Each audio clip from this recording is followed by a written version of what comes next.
Hi everybody, thanks for joining us for episode 5 of 14 Days, 14 Years On with Brant Webb. Brant joins us again from Tasmania. Thanks for taking the time. Thanks, Peter. Now, in this episode, mate, we're going to cover the final tunnel, the building of that got you out. Whilst it was a big effort to get you out, it was a team effort both underground and also above the ground. You had machinery and the best people flown in from all around Australia to help you out. Yeah, we did, Peter. It was an extraordinary effort from all the guys, and girls. It was, that's why my rescuers are my heroes, mate. They're a phenomenal effort. They had a raised bore on its side, first time in history they know of, to do that nearly 16-metre tunnel. And then we had the guys with the handheld machines, doing the small explosives so that the whole thing didn't collapse in on us down there. And you've got to remember they were working in a 1-metre tunnel. So pretty phenomenal, it's a 1-metre tunnel. And this bore you speak of, it actually had to come from Adelaide, and they actually delayed the Spirit of Tasmania overnight. It's overnight sailing so it could come across on the boat for you. This was a pretty specialised bit of equipment, not actually used. It had never been used for this purpose before. Can you explain to us a bit about the drill in the left-hand side of the screen there? Yeah, mate. Yeah, the drill. Usually they have the drill. If we go in between levels on the top level, and they drill a hole through, and then the head goes on the bottom, and it's a cutting head, and all the waste is underneath it, and they use a machine, a loader, to take all the waste away. Obviously, this one was on its side. So it was a bit more, they had never done that before on its side. So, and to get rid of the waste, guys had to go in a 1-metre tunnel. There's not very much room, and pull the dirt out and scoop it into a little truck. And that little truck, that little, it was only a 2 foot by 1.5 foot with a couple of wheels on it. And they'd pull the dirt out and then go back in and shovel more dirt in it. But you got to remember, it was only 1 metre high. People can't fathom 1 metre is not very big.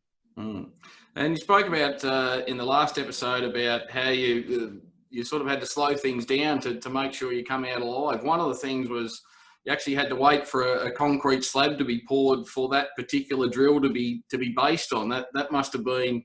Yeah, you had the equipment, but talk about watching paint dry. You had to watch the rescuers had to watch the concrete dry before they could get started to come and help you.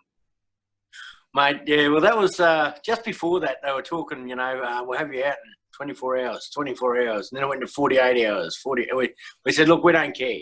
Just take it easy, get us out, and make sure you don't kill us before we get out, because we don't want it to be a body recovery, And that was probably one of the hardest things right at the start, was when we had to tell the rescuers, to go away, because we knew that if a rescuer died, we were stuck there forever. So it was always on our mind that, that these guys had to take care of themselves first and us later. But I wasn't happy about it, but that's how it had to be. Yeah, pacing slowly. So now this drill bored through 14.5 metres of concrete. 14.5 metres of concrete and rock, but that's as close as they could get with something that size. Now, we have a photo here of the end of the tunnel.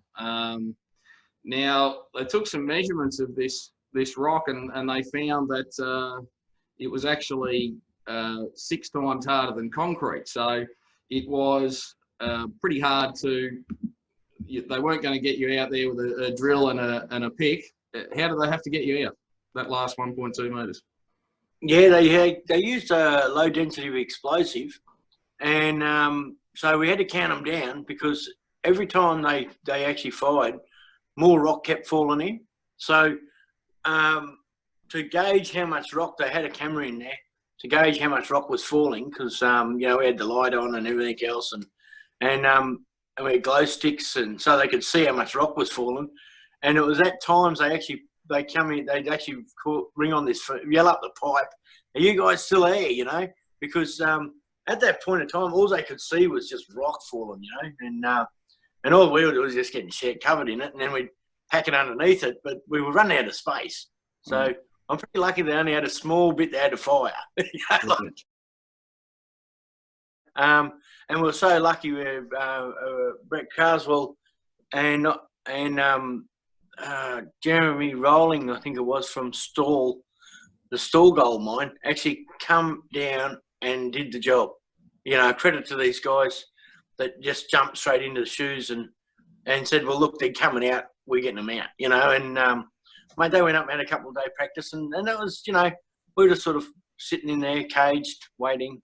And, I mean, you played the waiting game, obviously, in the cage coming out, but it was also a waiting game on the surface. So people were looking for any scrap of information. I remember at the time what was happening and when you would come out. It's nobody sort of knew when you were going to come out, and then it was a tough waiting game for you guys down there, but also for people on the surface as well. So.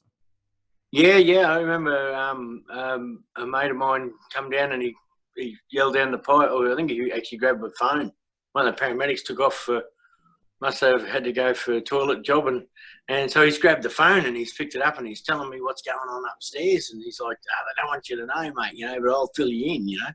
And he said there was press and media and bloody camper vans and you name it, there's people everywhere. He said the town's awash, and I'm like, oh, fair dinkum. I mean, he's like, oh, mate, you won't believe it when you get out. And I'm like, when do you reckon they're going to get us out? And he goes, oh, they're saying another couple of days, mate, you know. And Dad said, yeah, that was, you know, like about day 12 or something. And he was on the money. He said, yeah, they're trying to take it really easy, mate, you know, like, and they want to get you out alive now because there's like 800,000 people up there, you know. And it's pretty exaggeration. It's probably, you know, 800 people, but it was one of those things where we were like, geez, you know, like, that's unbelievable, you know. Was, I mean, what was it like for you and Todd realising that that it had become that the rescue had become such a big event and not only national but worldwide news? What was that like for you knowing that? Yeah, and then another bloke, he sort of rang up and said, mate, you won't believe it, Richard Carlton's died up there. And we're like, Richard Carlton? What's he doing here? And they said, he's down here interviewing, giving them heaps. He was giving the management heaps. And I said, oh yeah, and he passed away. And we're like, oh man, really? You know, like how many people are up there? You know, like it was like, how big is this thing? You know, and but they wouldn't tell us too much because they didn't want to get us a little, you know, the anxiety and everything else was already there, and they didn't want to sort of upset us and. You know, so they sort of kept all that stuff away. Yeah. And we showed a brief this photo briefly in the last episode to explain how they're getting food through to you. But this photo here, mate, this was the first photo of when they actually broke through to see you. What was it like to see somebody on the other side?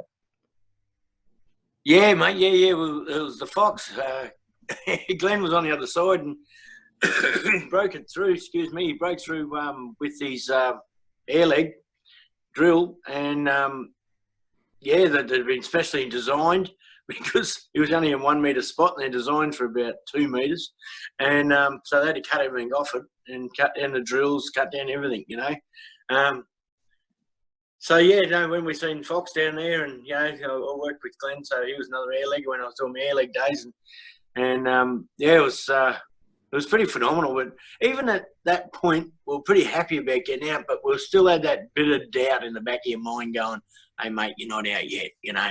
You're not out yet. You know, it's not easy street yet. You know, this thing could all go pear-shaped so quick, you know. So, but the time got longer. From that point on, I think it was another like 3 hours before we got out after that, because they had to make this hole bigger, and then they had to have clearance for all the rescuers and everything else. And I think a seismic event went off, and there was like, and those 3 hours like another day to us. It was like time had stopped. Yeah. So, well, first you made it out, and then Todd straight behind you, and that's all we have time for today. But we'll cover the final journey to the surface. In our last episode for this series tomorrow. So thanks again for joining us, Brant. Viewers, thanks again for watching. We'll look forward to seeing you tomorrow. Thanks, Peter. Ta.